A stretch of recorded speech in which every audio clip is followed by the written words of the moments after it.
What's up mga ka-vlog? So nandito tayo ngayon sa vlog natin, no? So kung bago lang po kayo sa video natin, hindi pala, sa vlog natin is paki-subscribe lang po at paki-click din sa notification bell, and then paki-follow din sa Facebook account ko mga ka-vlogs. And then ito yung bibilihin namin ngayon is mangga, kasi yung partner ko is nanghingi ng mangga kaya binilhan natin. Yan po, kasi mura lang.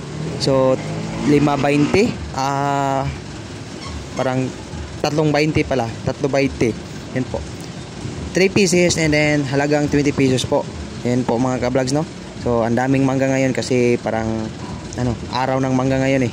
Yan po. So yan, namili po kami dito na balbangaan. So hinog-hinog mga ka-vlogs ba. Yan po. Okay, sabi ng tindera na pumili lang kayo dyan. And then yun, pumili na kami dito yung mga malalaki mga ka-vlogs para hindi tayo makansi dito, no? Yun po. Yung iba kasi dito is humok na, sa yung meaning dyan is humog, is hinog na siya mga ka-vlogs. Yun po, kaya hindi namin kinuha kasi sobrang hinog na.